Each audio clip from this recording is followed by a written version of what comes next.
नमस्कार। पॉलिटिक्स में आप सबों का स्वागत है। और आज हम पॉलिटिक्स में बात उस पॉलिटिक्स की कर रहे हैं जिस पॉलिटिक्स के सहारे तय होगा कि बिहार की सियासत का मिजाज क्या है, तय होगा कि बिहार की सियासत किस दिशा की तरफ बढ़ेगी। जी हाँ, चुनाव तो महज एक सीट को लेकर है। राज्यसभा 5 सीटों पर चुनाव होना है। 4 पर एनडीए का विशाल बहुमत है, कह सकते हैं।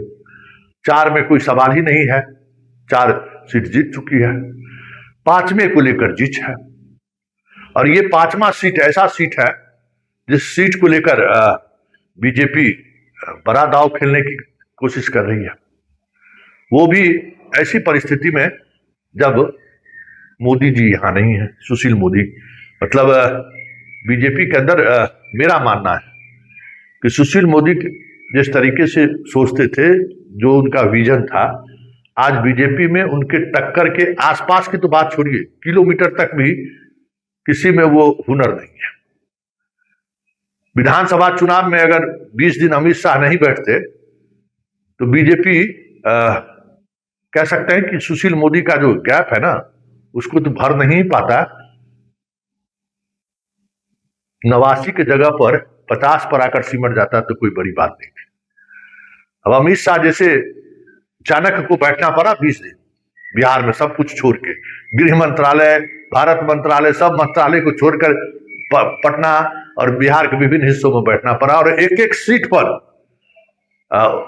लोगों को मनाना पड़ा, उनको लोगों से मिलकर समर्थन मांगा। जिस तरीके से भी हो सकता है, साम दंड भेंट जो भी कर सकता है, सब इस्तेमाल करके वो पार्टी को सबसे बड़ी पार्टी बनाए।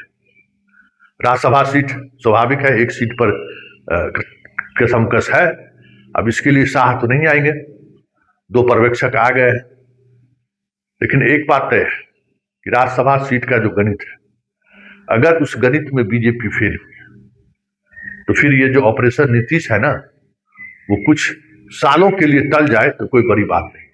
हालांकि इससे बिहार को बहुत नुकसान होगा। नीतीश जी को सत्ता में नहीं बने रहना चाहिए। जो स्वास्थ्य उनका है उसको उनको खुद सार्वजनिक तौर पर एडमिट कर लेनी चाहिए बात, भाई स्वास्थ्य मेरा उस तरीके से नहीं है। लेकिन सियासत में, राजनीति में तो भाई इस देश में है तो मूर्ति रख के लोग धनुर्धर बन जाता है, खाना रख कर लोग शासन चला लिया है। इस देश में तो शासन चलाने के लिए तो एक से एक उदाहरण है ना। तो इसलिए नीतीश के मानसिक तौर पर क्या स्थिति है, नीतीश जी के बीमार होने से क्या नुकसान हो रहा है स्टेट को, इससे जनता को मतलब नहीं है।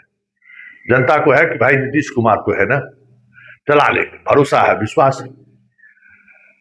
यही विश्वास अगर हार होती है तो फिर बीजेपी के लिए मुश्किलें खड़ी कर देगी। वो बहुत आसान नहीं होगा इनको बाहर करना।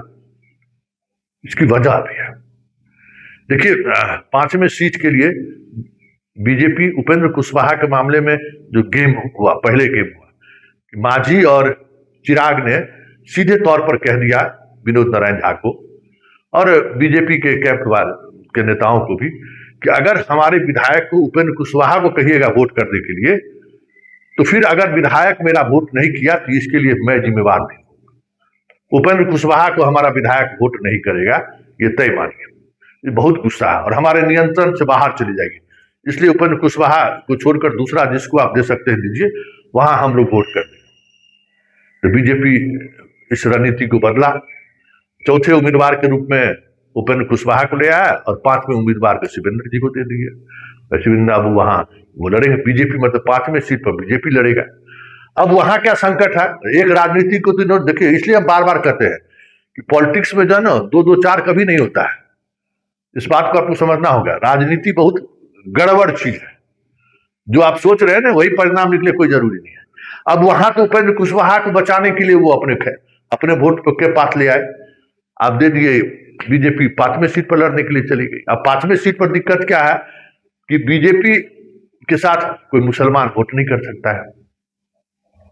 तो एआईएम का स्वाभाविक रूप से समर्थन मिल गया। और आईपी गुप्ता हो या फिर सीपीआई सीपीएम हो, 40 मतलब 40 41 का जो डाटा है वो पूरी तौर पर है, अगर भाजपा भी दे दिया तो इसमें से 3 उनको चाहिए, 3 अगर वो कर लेते हैं तो उनकी बन जाएगी। लेकिन जो खेला चल रहा है ना, वो खेला कि जदयू, चिराग और मांझी, इसमें किस विधायक को 5वें उम्मीदवार को वोट करने के लिए दिया जाए जो भरोसे का आदमी हो, इसको लेकर बहुत कसमकश चल रहा है। क्योंकि नीतीश जी के बीमार होने की वजह से, या नीतीश जी की वो मनोस्थिति नहीं है, और जो रैंक एंड फाइल में जो लोग हैं उनको इतनी ताकत नहीं है कि उनकी बात को विधायक मान ही ले। संकट ये हो गया है कि भाई नेता बदल गया, नेता की विश्वसनीयता बदल गई, तब उसके पास ताकत नहीं है कि भाई हम उसको कर सके। संकट वहां खड़ा हो गया है कि किस विधायक पर भरोसा करे, जदयू का, चिराग का, कि जो हमारे 5वें उम्मीदवार को वोट कर दे। उस वजह से बीजेपी पूरे तनाव में है। वहीं बीजेपी कांग्रेस के 3 विधायक को तोड़ने में कह रहे हैं कि सफल हो गए हैं। उसी तरीके से राजद का भी 2-3 गो का हाथ लगा दिया है। वो कंफर्ट स्थिति में है, ऐसा दिखाने की कोशिश कर रहे हैं। लेकिन एक बड़ा लंबा वक्त है। इस वक्त में कांग्रेस भी अपने तरीके से अपने विधायक को साथ लाने की कोशिश में, जुगत में भिड़ा हुआ है पूरी तौर पर। क्योंकि सीमांचल वाले विधायक में नीतीश के साथ जाने के लिए सहज है। यहां भी एक पेज है, कांग्रेस के जो 3 विधायक वोट कर सकते हैं, वो 3 विधायक नीतीश के साथ जाने को सहज है, लेकिन बीजेपी के साथ जाने को असहज है।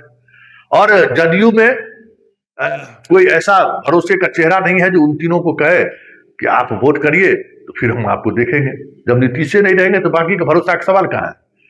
तो ये बहुत, मतलब कहते हैं कि राजनीति में जो पेच है ना, वो पेच इतना जबरदस्त तरीके से फंसता हुआ दिख रहा है कि 5वें उम्मीदवारों का परिणाम आने तक एक बड़ा सस्पेंस बना रहेगा। 16 को चुनाव है, अब रिजल्ट पता चलेगा कि क्या रिजल्ट में क्या होता है। लेकिन एक बात तो तय है कि अगर राज्यसभा के सीट पे हार हुई बीजेपी को, अगर हार हुई बीजेपी को, इतना तय मानिए कि मुश्किल हो जाएगा नीतीश कुमार को एग्जिट करना। ये जो प्लान है ना, ये प्लान टालना पड़ेगा। क्योंकि हारने का मतलब है कि आप बिहार में वो बातें कह सकते हैं कि जिसका आप दम भरते हैं, चाणक्य का मैनेजमेंट करने का, वो उसमें आप फेल है। इसलिए बहुत ही दिलचस्प चुनाव ये है। और एआईएम के समर्थन के बाद तो और भी दिलचस्प हो गया है। अब सब कुछ कांग्रेस के विधायक पर निर्भर है और आरजेडी के कुछ विधायक पर। लेकिन इस दोनों के विधायकों की टूट की जो खबर है, ठीक उसी तरीके की बात अंदर खाने में चल रहा है उधर भी, जदयू, लोजपा और मांझी के पार्टी में भी। इसलिए दोनों तरफ से चल रहा है। आरजेडी को थोड़ा सॉफ्ट और आसान हो रहा है कि भाई उनका उम्मीदवार सवर्ण है और पैसा वाला है। पैसे, क्योंकि बीजेपी अगर खर्च करे अपने उम्मीदवार के लिए तो उनको खर्च करना, तब तो कोई बात ही नहीं है।